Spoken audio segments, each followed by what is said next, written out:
Welcome, and thank you for tuning in. You're listening to the Beyond 50 radio program. I'm Daniel Davis. On the program today, I thought we would talk about something that seems very relevant, especially across generations who seem to have such an interesting and yet unrelated skew of perception when it comes to the world today. It seems we've fallen into a time where a lot of people feel that there should be zero accountability for their actions. It's almost as though if there were any particular boundaries, well, they've certainly been pushed to the limits between Generation Z all the way down to the baby boomers. Well, today people can find relevance in their lives when we talk today with a very special guest who offers a unique reinterpretation of the Ten Commandments and the One Golden Rule. Her book is The Power of 10, or should I say 1 with a 0 in parentheses, and it's a guide to living the Ten Commandments and the Golden Rule in modern times. I'd like to welcome to the Beyond 50 radio program today our guest, Denise Alexander-Pyle. Denise, thank you for being on the program today. Thank you so much for having me on your show.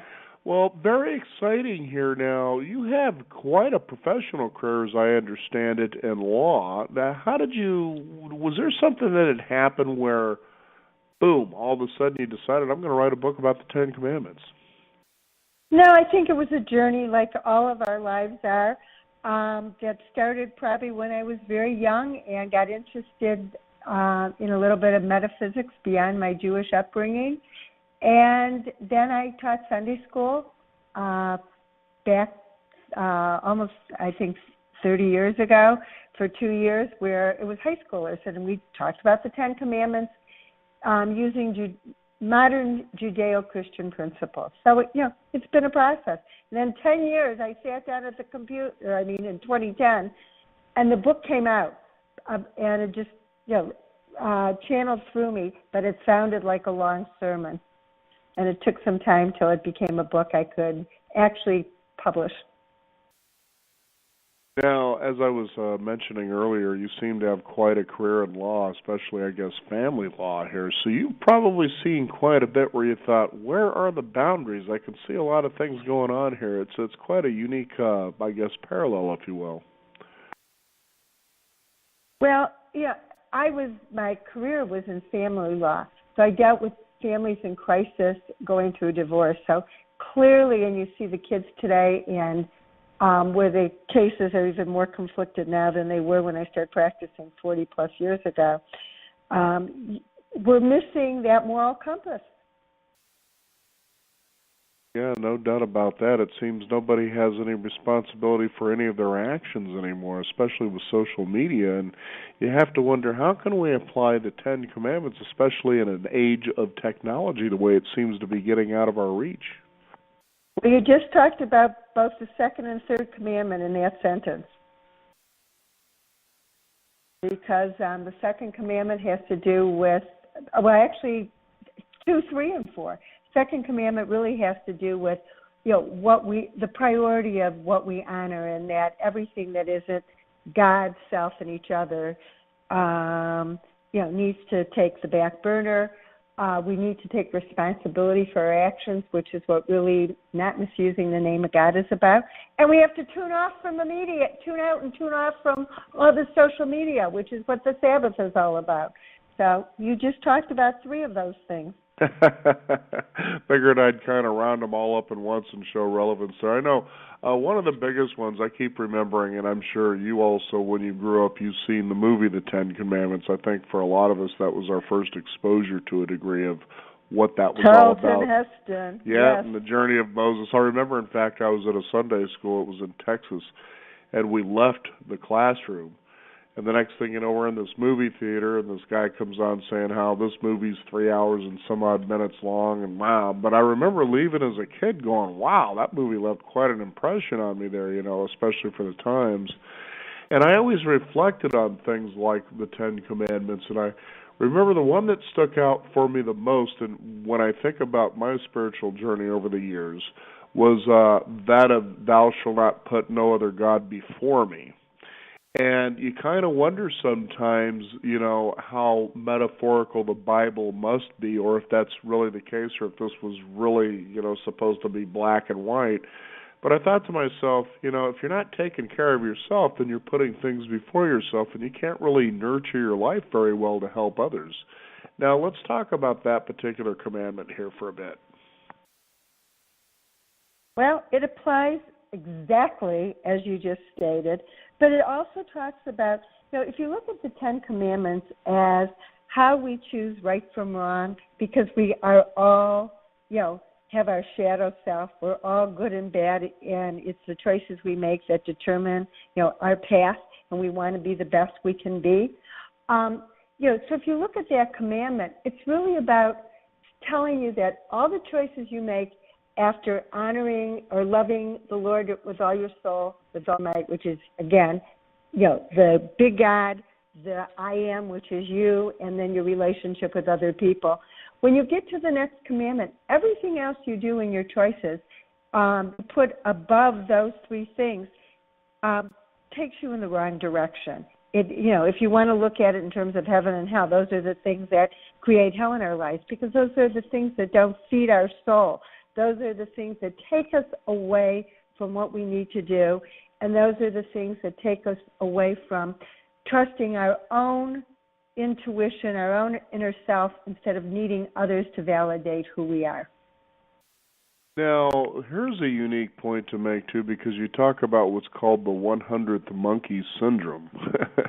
and I get a kick out of this because if you see how well that was used in politics. Now, people might find that to be a stretch until you really pay attention to this, but the fact is we tend to adapt habits eventually to a point where we don't question the source or where they started from, what the relevance is. And so Correct. When you were talking, what you were just talking about there just for a minute, you find this day and age, that's the way we are with information, that we just tend to kind of spout off what we heard as though it's the gospel without ever really looking to see the source or the truth of where it even started in the first place. That can leave people feeling pretty lost, couldn't it? Absolutely, particularly when you can Google any subject and find any answer you want to find. So if you don't have a litmus test within you to discern truth, you're never going to be able to go forward because you have no database on which you can rely on. And that has to be history, which we tend to want to rewrite today, and experience, our own personal experience. Definitely the direct experience that a person should have. I know I lived up in Portland, Oregon during the time that Donald Trump was elected president. And so I had the direct experience of having all the millennials who didn't seem to like the outcome flooding the streets of Portland and blocking traffic, people trying to get to work or get away from work, all because they wanted to protest against this person becoming president. And what was really unique was to discover that accordingly, more than 70% of these people who were down there protesting the outcome had no direct influence in the process. In other words, they didn't vote. Well, and again, we are so easily manipulated, all of us. There used to be a saying, and I was a lawyer. I've been a lawyer for 42 years. If there are those who will throw up enough, and see what sticks. And that's what's happened in our whole political world. You throw up enough mud, people hear it enough times, they believe it's true without any supporting evidence or data. And we're bombarded.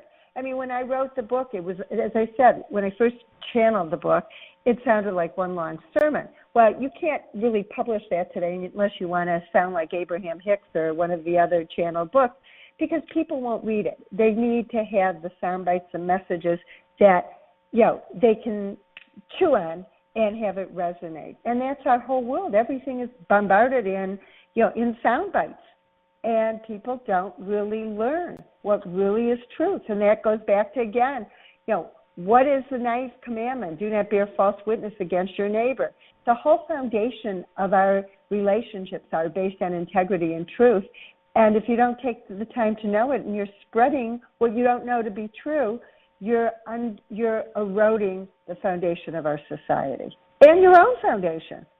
Denise, there's an example I have of that because we tend to post our interviews onto YouTube. That way they're out there for an audience to enjoy at their leisure during their time. And a wonderful phenomenon that has occurred is that what happens is people begin commenting on these interviews that we do, and some of them are very helpful, where people are having full dialogues where you see them helping each other through the information that they come across here. One of them had to do, though, what was funny about it was some guy preaching about something that was some website that had to do with some doctors. I think it was called Quackwatch or something like that. And says, this doctor that you have on here talking about this, did you know she was listed on Quackwatch? And I'd never even heard of this website before, right?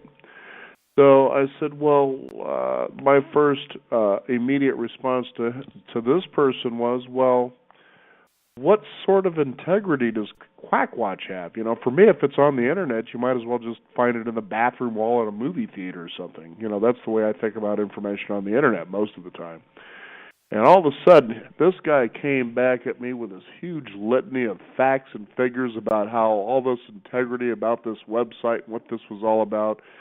And so I actually did some research on that, and so I went back and I said, I can see you're very passionate about this website that you don't contribute to. But my question is, since this is a thread to help people actually heal the particular thing that we were talking about, what are you doing to help these people get that information rather than trying to discredit this doctor? And I never heard from that person again.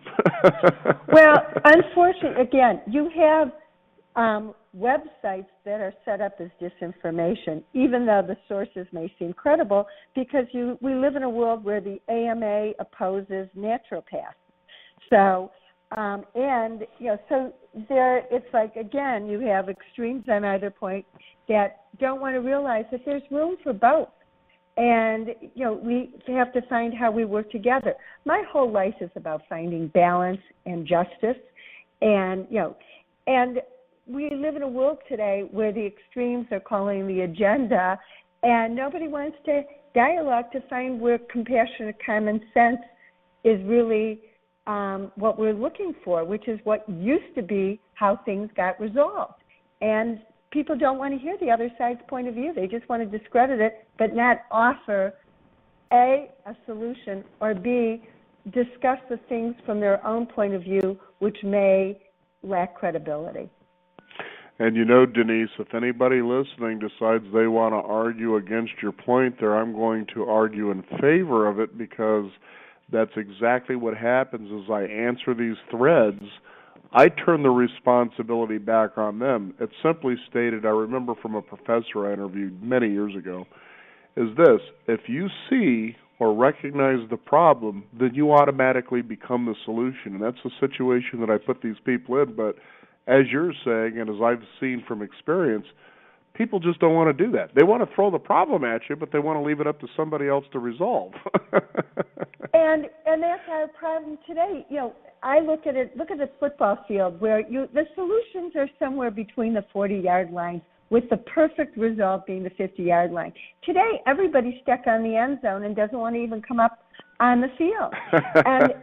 And I see everybody's point of view, whether it's my lawyer training or just the gift that I was given from God in terms of judgment and not making judgments.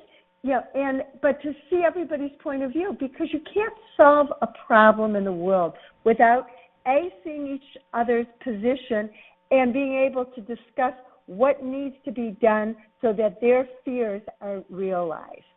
I was a councilwoman in the city of Southfield, Michigan for a few years, and I was like the mediator on the council, because I would hear what the citizens' fears were when any development was proposed, and I would make sure whatever we approved addressed that those fears wouldn't be realized. And over time, people were able to trust me that even though I was opposed to something that was in their backyard or supporting something that was in their backyard, I always was building the fix into whatever we did so that the problems wouldn't materialize.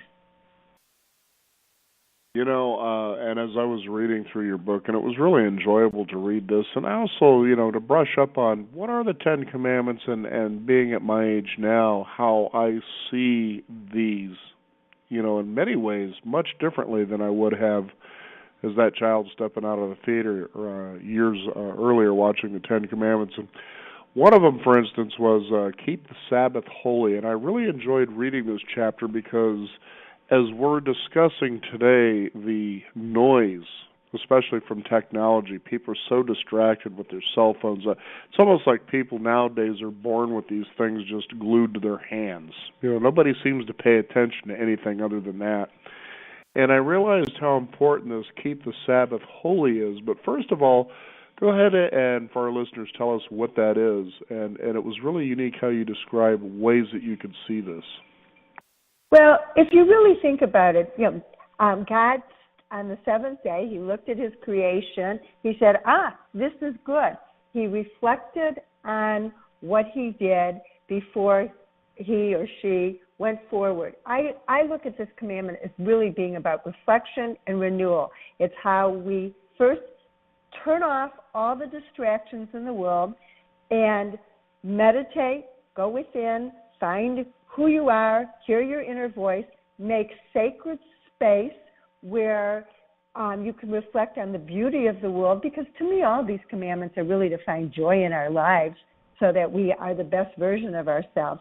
To make time for family, because we're all disconnected. Everybody has all these activities they're running to all the time. So this becomes family time.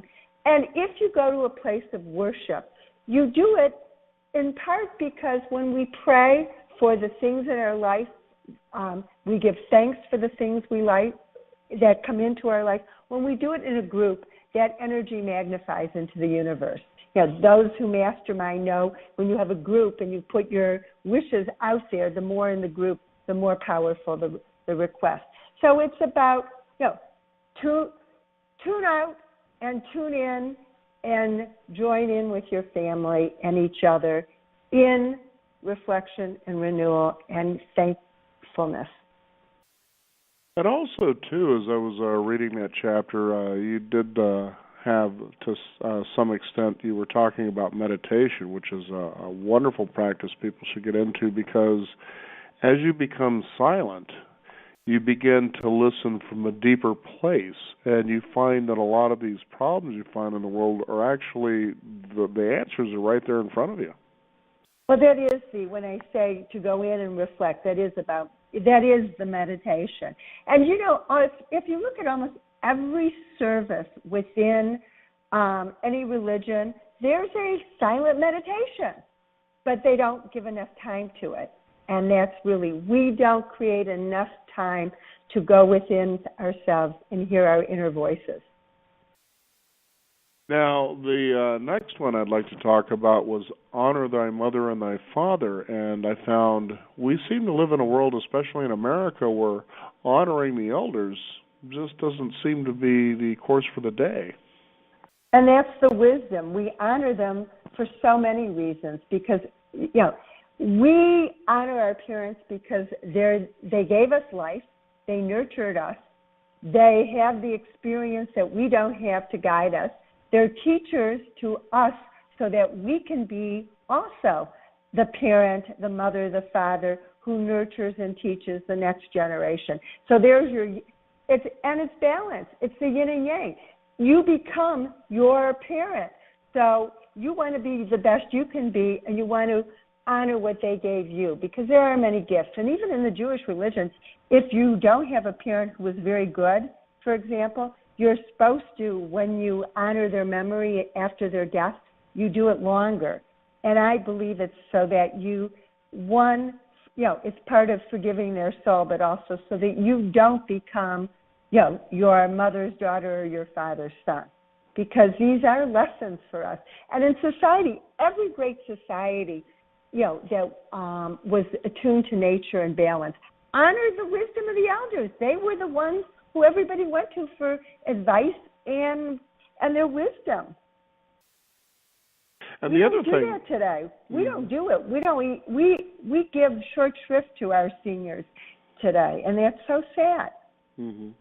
I'll tell you a really unique story. Is there was a couple who decided to journey across the Gobi Desert.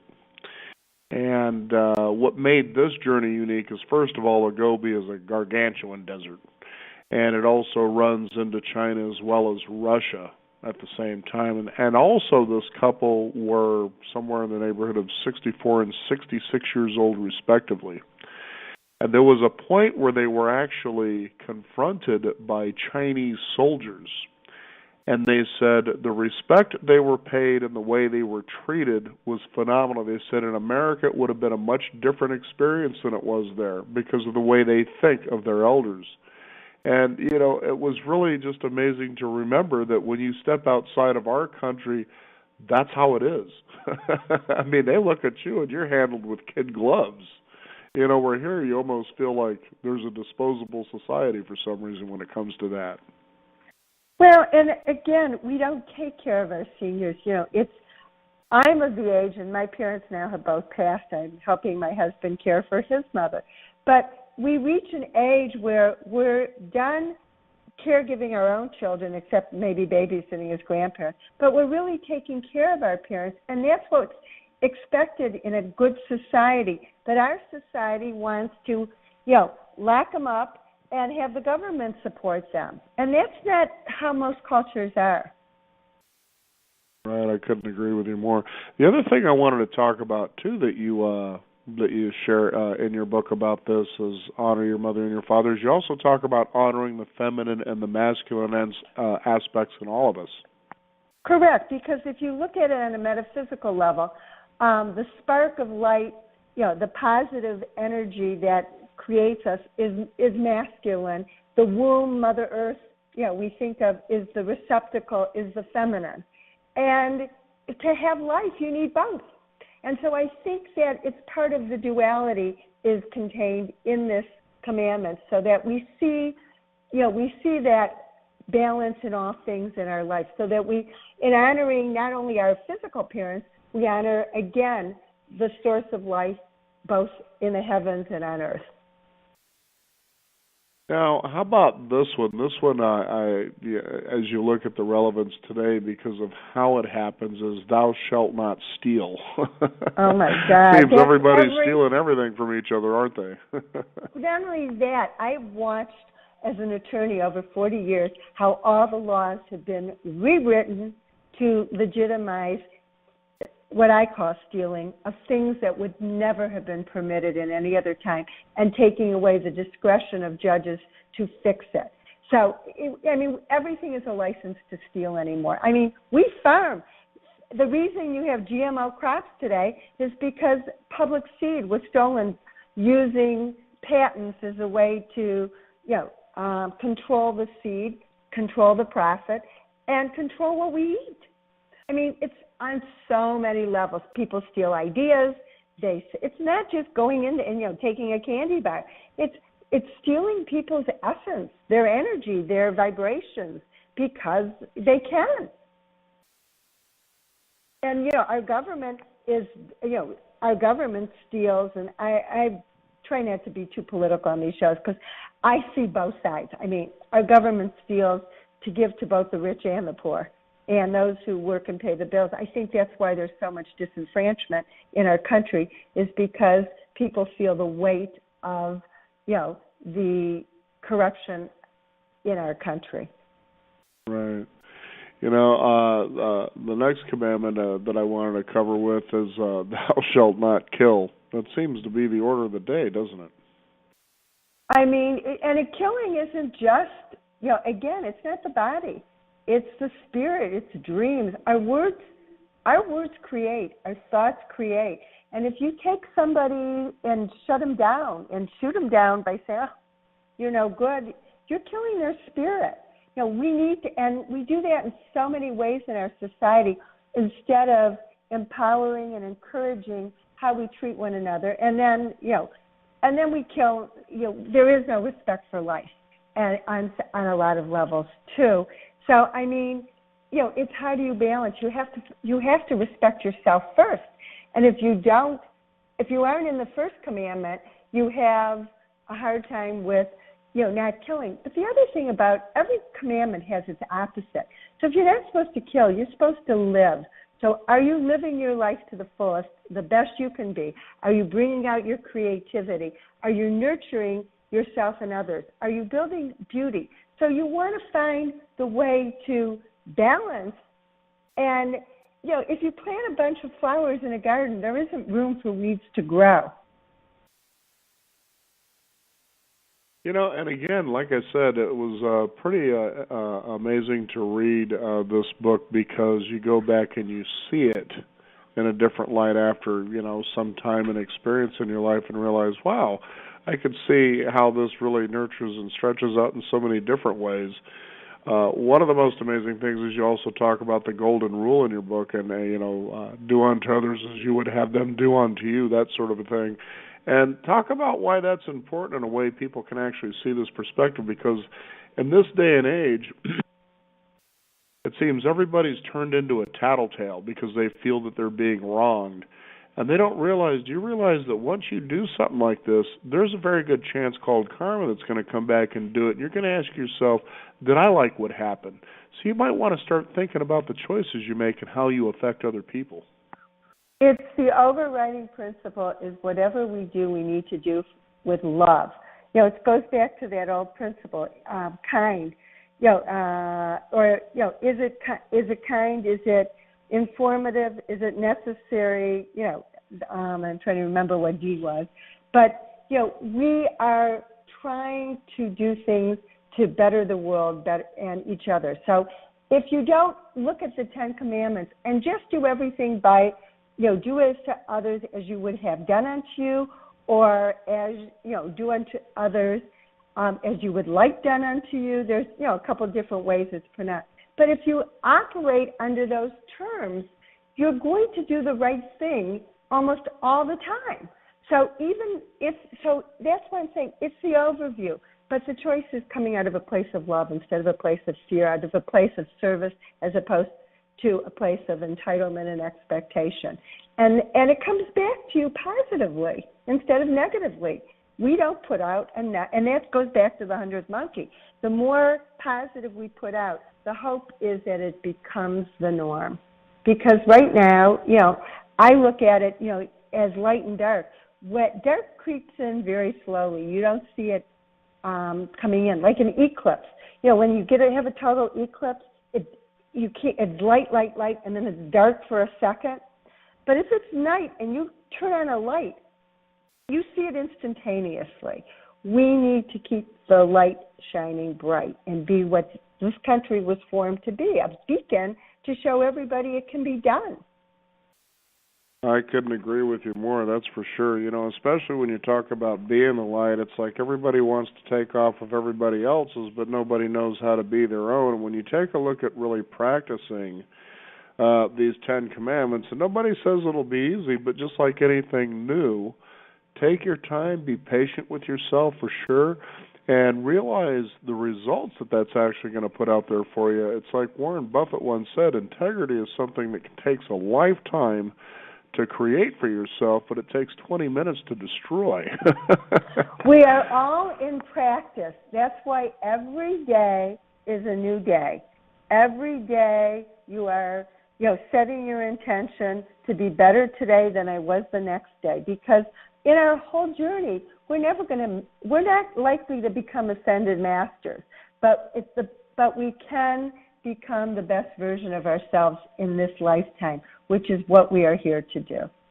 And it's about hope and encouragement. I couldn't agree with you more, Denise.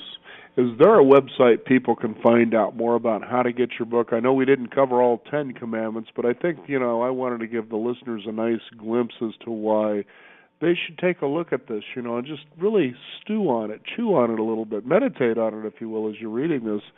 And I think you'll find some pretty incredible things beginning to occur.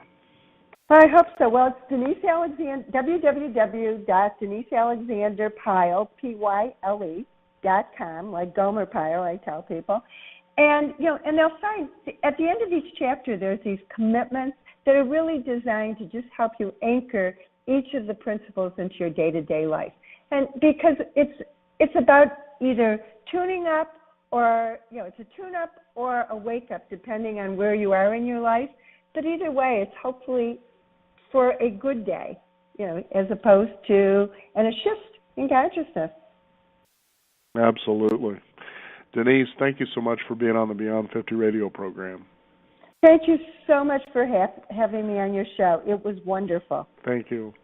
We want to thank you, the listeners out there, for joining us as well. You can discover more at beyond50radio.com. That is the number 50. We do encourage you to sign up for our weekly e-newsletter to keep up to date with what's going on in the world of Beyond 50, as well as our upcoming shows. I'm Daniel Davis. Thank you for joining us. This is the Beyond 50 radio program, and remember, live your day past halfway.